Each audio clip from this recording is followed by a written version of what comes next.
Complex compound part 11 crystal field theory.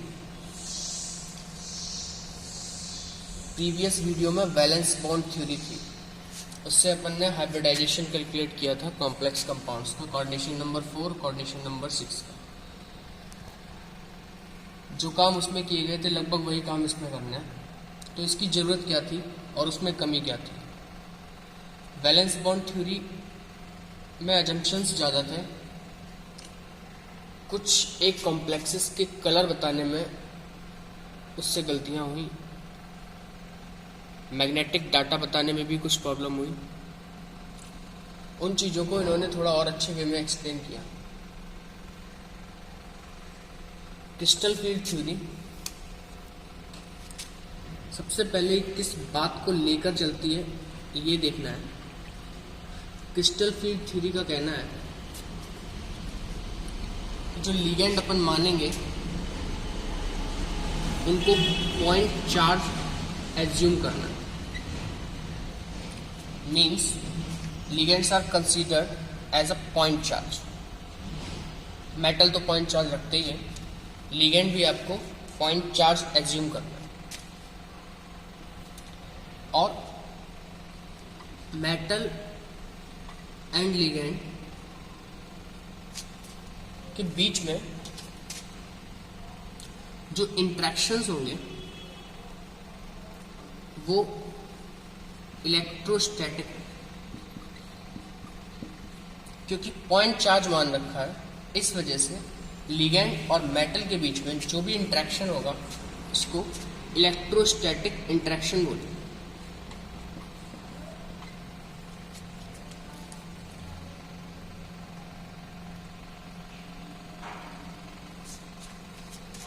Metal point charge, ligand भी point charge.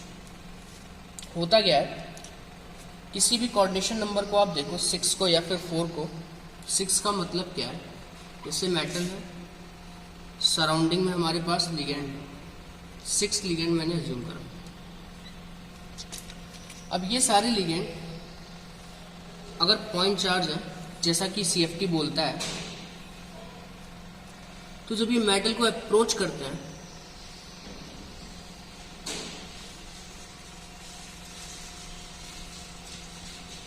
तो metal के D orbital में,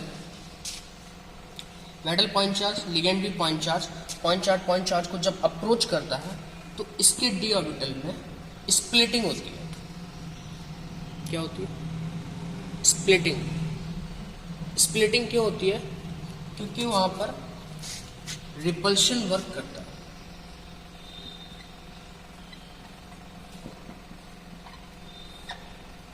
जैसे जैसे लिगेंड मेटल को अप्रोच करता है, रिपल्शन धीरे धीरे इंक्रीज करता जाता है। रिपल्शन जैसे जैसे बढ़ता है, रिपल्शन का मतलब होता है सिस्टम की एनर्जी बढ़ रही है।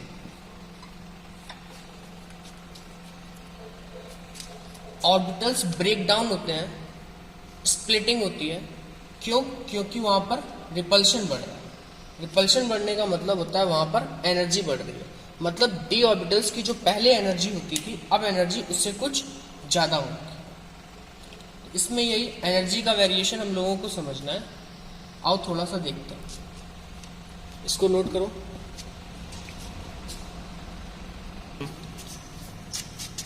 मेटल का जो डी ऑर्बिटल रहता है,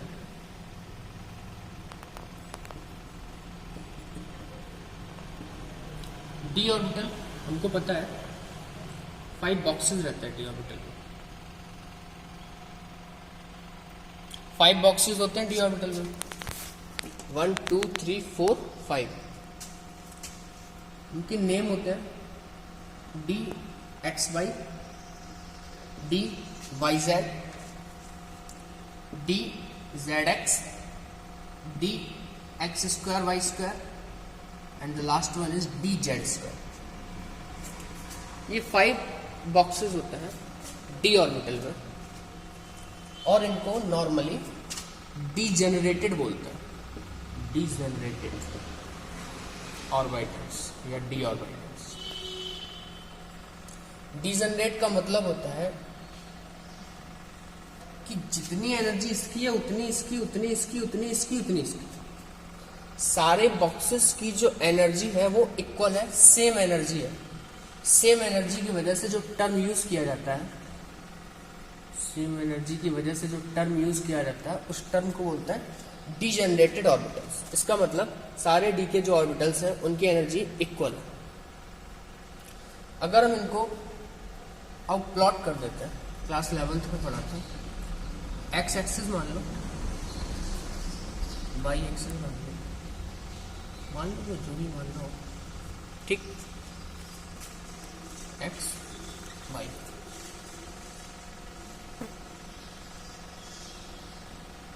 ये तो पता ही है कि डी जो होता है वो डबल डम्बल टाइप का होता है। ये लोब्स होता है। जब ऑर्बिटल बनाया जाता है, जैसे ये बनाया मैंने, पी ऑर्बिटल बनाया, मान लो ये पी है, तो इसके ये लोब्स होते हैं, ठीक है। तो डी में क्या होता है, दो लोब्स होते हैं, ऐसा भी बना दिया और ऐसा भी, एक्स और वाई के बीच में, it is D X Y. इसी में क्या करता है, अब की बार मैंने इसको बाई ले लिया और इसको जेड ले लिया,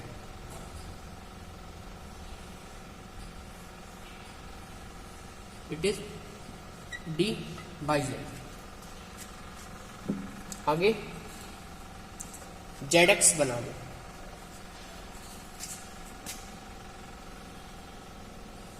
इसको जेड ले लो, इसको एक्स ले लो।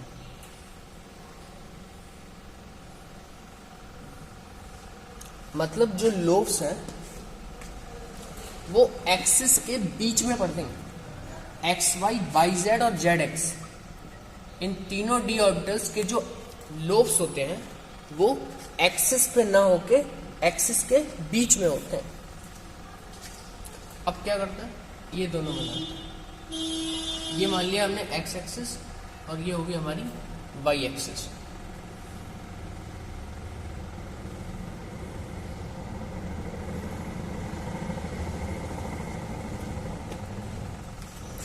X axis Y axis, it is D X square Y square. Last वाला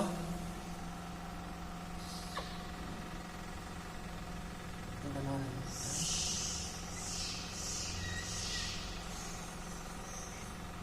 जेड एक्सिस मान लिया इसको, it is D Z square. Marker नहीं चल रहा, स्टॉप कर देना।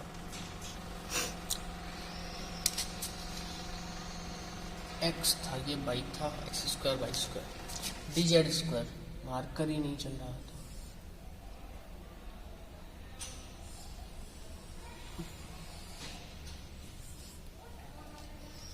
D Z square. अब क्या है, x Y Y Z Z x, x square Y square, D Z square. D में जो 5 बॉक्सेस होते हैं वो 5 बॉक्सेस में है तो सारे सेम एनर्जी की, लेकिन डिफरेंस इतना है कि ये 3 जो है स्टार्टिंग वाले, ये वाले जो 3 हैं, इनके जो लोब्स होते हैं वो एक्सिस के बीच में होते हैं, और बाद के ये जो 2 हैं इनके जो लोब्स हैं वो एक्सिस पर है। देखो एक्स एक्सिस पे भी लोब है और वाई एक्सिस पे, यहाँ पे ये जेड एक्सिस में होता है। इसके वजह से थोड़ा सा डिफरेंस आता है। अब होता क्या है, मान लो जैसे कोई मेटल है, उस मेटल के पास कोई लिगेंड उसको अप्रोच कर रहा है। जब लिगेंड मेटल को अप्रोच करता है तो मेटल में रिपल्शन क्रिएट होगा। तो क्या मेटल में जो रिपल्शन क्रिएट होगा वो रिपल्शन हर डी ऑर्बिटल में सेम क्रिएट होगा? ऐसा नहीं है। अगर मान लो लिगेंड मेटल के पास आ रहा है एक्स एक्सिस की टर्म्स में, एक्स एक्सिस मतलब जैसे ये हमारा बोर्ड है, ये हो गया हमारी एक्स एक्सिस और ये हो गई हमारी वाई एक्सिस। अगर लिगेंड के पास मेटल एक्स एक्सिस की तरफ से आ रहा है, जैसे ये वाला ऑर्बिटल ले लो आप, D X square Y square, और एक्स के टर्म्स में लिगेंड आ रहा है मेटल की तरफ, तो इन 5 बॉक्सेस में जिसपे सबसे ज्यादा रिपल्शन पड़ेगा वो ये स्थिति होगी।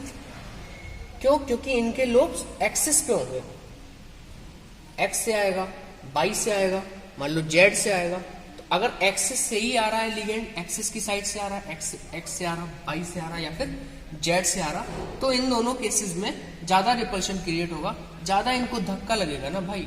सीधी सी बात है, अगर आप यहाँ खड़े हुए हैं और यहाँ से अगर कोई ऐसे आता है आपके पास सीधा सीधा एक्स एक्सिस में, तो आपको ज्यादा टक्कर लगेगी। क्या लगेगी? ज्यादा टक्कर, ज्यादा तगड़ी लगेगी, मतलब रिपल्शन जितना ज्यादा होगा। मैंने अभी आपको बताया था कि रिपल्शन जितना ज्यादा होगा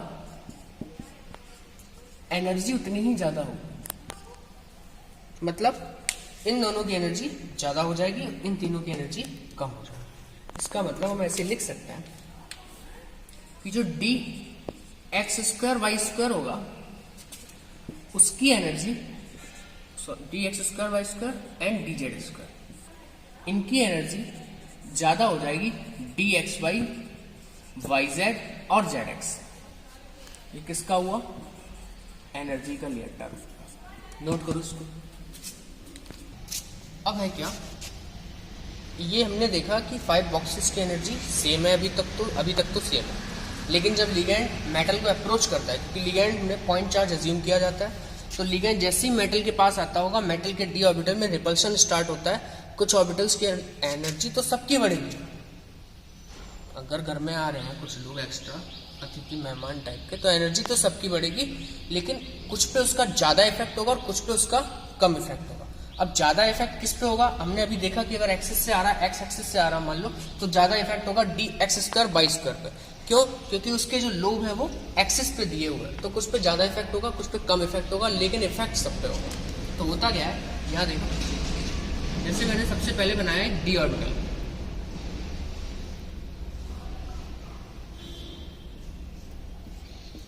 ये रहा डी ऑर्बिटल, वही सारे terms X Y, Y Z, Z x, x square Y square, D Z square, छोटे छोटे लिखते हैं, पहले लिख चुके अच्छा खासा। डी के 5 बॉक्सेस हो गए, these are degenerated orbitals. Degenerated का मतलब है सेम एनर्जी के हैं सारे के सारे, लेकिन अब ये मेटल की फील्ड में कोई लिगेंड आ चुका है। जब मेटल की फील्ड में लिगेंड आ जाता है तो इस डी ऑर्बिटल का एनर्जी जो है वो बढ़ना स्टार्ट हुआ। कितना बढ़ गया? मान लो इतना बढ़ गया,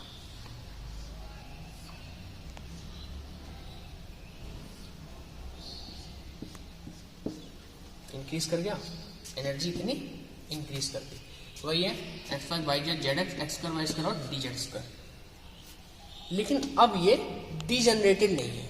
कैसे नहीं है? डीजनरेटेड नहीं है। क्यों? क्योंकि एनर्जी थोड़ी थोड़ी डिफरेंट हो गई। या फिर ये कह सकते हो कि लिगेंड का अप्रोच हो चुका है इन प्रेजेंस ऑफ लिगेंड। ये क्या था? Absence of ligand, in absence of ligand. जब लिगेंड मेटल को अप्रोच नहीं कर रहे थे तो ये स्थिति थी। जब लिगेंड ने मेटल को अप्रोच करना स्टार्ट कर दिया तो डी ऑर्बिटल्स हायर एनर्जी में आ गए, और हायर एनर्जी में आने की वजह से जब मेटल पॉइंट चार्ज इसको रिपल्शन क्रिएट कर रहा था तो यहाँ पर इनकी स्प्लिटिंग हो गई। क्या हो गई?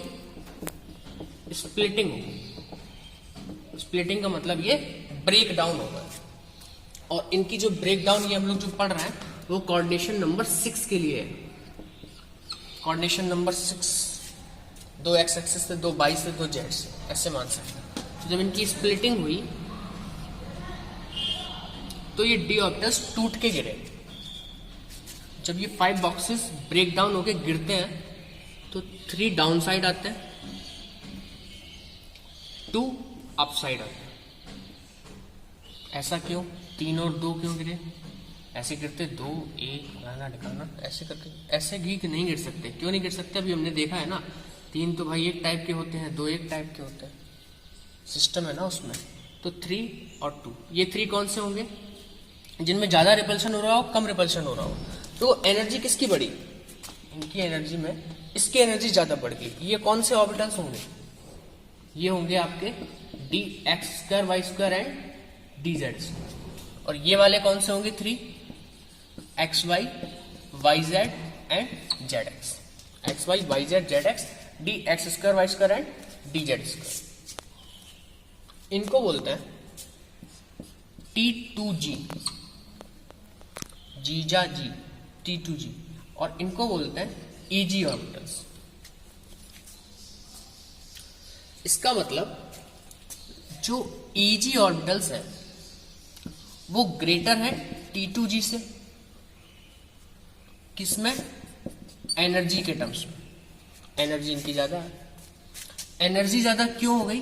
क्योंकि EG जो था, EG ऑर्बिटल्स जो थे वो T2G के कंपैरिजन में ज्यादा रिपल्शन फील कर रहे थे। इनमें क्या हायर था? रिपल्शन ज्यादा था।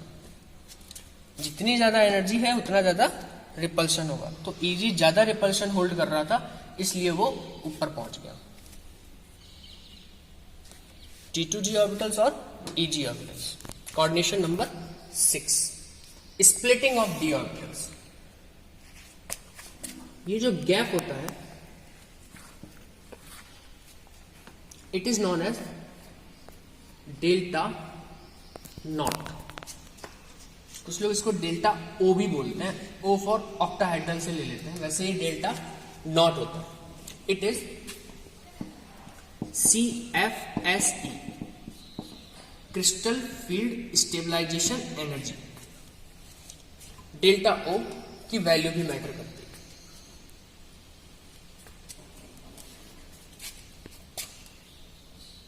ये होता है बेरी सेंटर।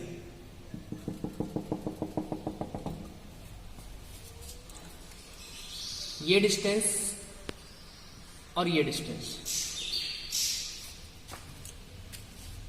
इसको -0.4 इंटू 3 कर देते हैं, 4 3 जा 12, 1.2 आ जाता है नेगेटिव का। इसको 0.6 इंटू 2 ऑर्बिटल्स कर देते हैं, जिससे कि ओवरऑल 0 बना रहे हैं। CFSE की जो कैलकुलेशन होती है, CFSE की जो भी कैलकुलेशन है वो कैलकुलेशन आपको बोर्ड में बिल्कुल जरूरत नहीं। तो कहां जरूरत है?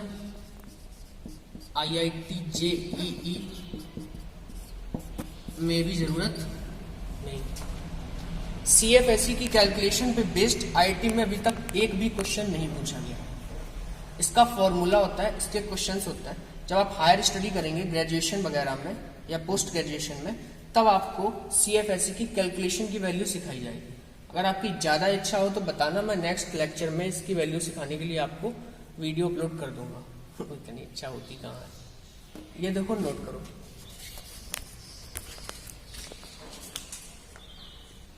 लो भाई आ जाओ। तो इसका इस्तेमाल कैसे करना है, और इसमें कुछ बातें और हैं। जैसे कि मैं डब्बे बना दिए थे, डी ऑर्बिटल ऐसे करके टूट गया, छटक छटक, 3 है 2 है, 3 down side 2 up side. Coordination number 6, 3 नीचे 2 ऊपर, 3 नीचे 2 ऊपर, 3 नीचे 2 ऊपर, 3 नीचे 2 ऊपर। मंत्र है, याद रखो। कोऑर्डिनेशन नंबर 6, 3 नीचे 2 ऊपर, 3 डाउन साइड 2 अप साइड। इसमें होता क्या है, जो गैप था वो डेल्टा ओ, डेल्टा ओ। इसको बाद में बताएंगे, delta o greater than P less than P. Example बता दें, नहीं उड़ जाएगा। एग्जाम्पल देखो, इसका इस्तेमाल कैसे करना है। एग्जाम्पल और देखो, कॉम्प्लेक्स लेते हैं। क्या लेते हैं?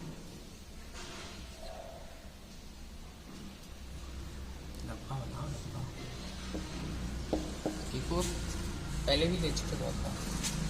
K4 FeCN होल 6, 4 के पॉजिटिव हो जाएगा, डब्बे पे -4 हो जाएगा। इसको उड़ा दो ऐसे, 4 के पॉजिटिव को गायब हो जाएगा, डब्बे पे आ गया -4। ऑक्सीडेशन नंबर कैलकुलेट करते हैं सबसे पहले आयरन का, एज्यूम करते हैं, साइनाइड को -1 इंटू 6 करते हैं, इक्वल टू स्फीयर पे चार्ज -4 करते हैं, x इक्वल टू +2 पाते हैं।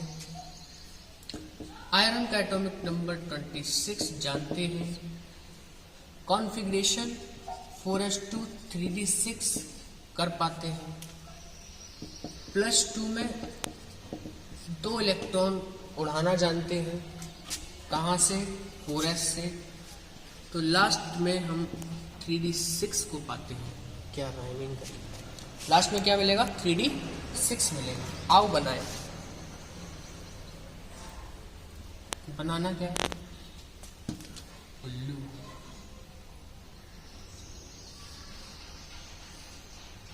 ऐसे ऐसे ऐसे ऐसे 1 2 3 4 5। सर d6 था तो 6 बना दे ऐसे। Very good. डब्बे तो 5 ही रहेंगे। 1 2 3 4 5। इनकी क्या कर दो आप? स्प्लिटिंग। तो कोऑर्डिनेशन नंबर कितना है? 6। 6 में बताए थे 3 नीचे नीचे नीचे, आंखें नीचे, 3 नीचे 2 ऊपर, 3 डाउन साइड 2 अप साइड। अच्छा 6 इलेक्ट्रॉन d6 कैसे भरेंगे? 2 2 2 पैक करें। 1 2 3 4 5 एंड 6। अब 6 इलेक्ट्रॉन्स हमें यहाँ पे ही करना है। अब डी ऐसे तो है नहीं कि पूरा पूरा रहा हो। डी तो अब टूट चुका है। 3 यहाँ हो गए, 2 यहाँ हो गए, तो यहाँ भरे, यहाँ भरे। इसकी एनर्जी कम है, इसकी एनर्जी कम है। जो नीचे है उसकी एनर्जी कम है, जो ऊपर है उसकी एनर्जी ज़्यादा है। तो कहाँ जाओ? ऊपर जाओ। इसकी एनर्जी कम है। अबाउ प्रिंसिपल बोलता है electron will enter that orbital which has lower energy. Lower T shirt वाली नहीं, लोअर मतलब जिसकी एनर्जी कम होती है उसको लोअर बोलते हैं। ठीक है। इनकी एनर्जी कम है, इसकी एनर्जी ज़्यादा है, तो इलेक्ट्रॉन पहले इसमें जाएगा फिर इसमें जाएगा। कैसे कैसे भरना है आओ देखो।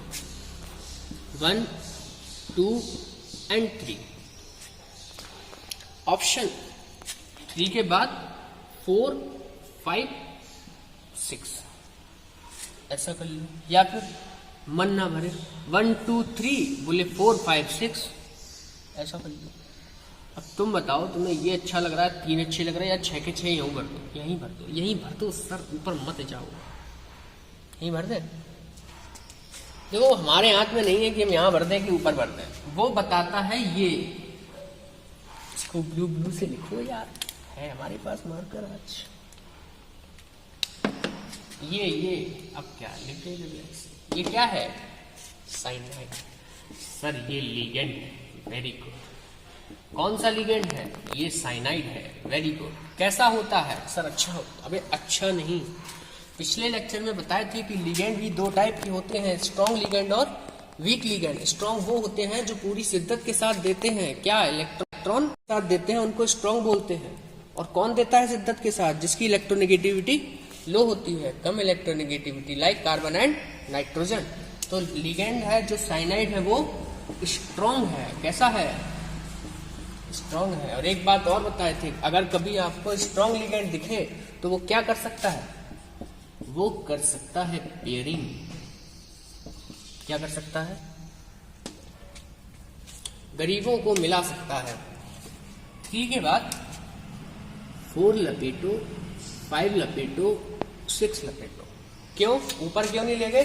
क्योंकि लिगेंड कैसा था? स्ट्रॉन्ग था, उसमें ताकत है इलेक्ट्रॉन को पेयर कराने की, तो कर दी। अगर वीक लिगेंड होता तो 1 2 3 मैं लेके दे रहा हूं। अगर वीक होता तो 1 2 3, फिर 4 यहां जाता और 5 यहां जाता, फिर 6 यहां आता। ऐसा भी नहीं है कि 4 5 और 6 को यहां लटका दो बाहर। अरे बाहर कहाँ? जब जगह ही नहीं है तो बिठाओ कहाँ? ठीक है। तो ये पैटर्न कब होता? ये ब्लू वाला पैटर्न कब होता? ये तब होता जब वीक लिगेंड होता। लेकिन अभी वीक थोड़ी है, तो भाई पका स्ट्रॉन्ग है, जल्दी खत्म करो, निपटाओ उसको, उड़ा देंगे, वीडियो कैंसिल कर देंगे। ठीक है। 1 2 3 4 5 6 हो गया। अब डी के बाद खाली क्या पड़ा होता है हमारे पास? डी के बाद हमारे पास खाली पड़ा होता है एस। अभी 4s से इलेक्ट्रॉन निकाले थे तो वो डब्बा खाली नहीं हो गया। ये है हमारे डी, ये है हमारा एस, और इसके बाद 4p सब लाइन में खड़े हैं, खाली बैठे हैं, वैकेंट ऑर्बिटल्स। अच्छा कोऑर्डिनेशन नंबर कितना है? 6 है। वैलेंस बॉन्ड थ्योरी से सीख क्या है कि हाइब्रिडाइजेशन निकालने के लिए जितना कोऑर्डिनेशन नंबर होता है उतने खाली डब्बे चाहिए हमको। कितना कोऑर्डिनेशन नंबर है? 6।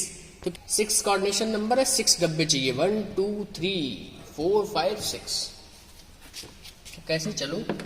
ऐसे चलो, यहां से चलो, ऐसे जाओ और यहां तक चले जाओ। ये दोनों डब्बे हमारे आदरणीय डी के हैं।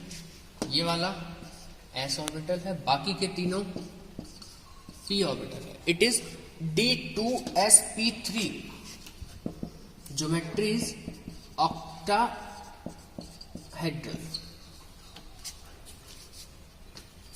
नोट किया जाए।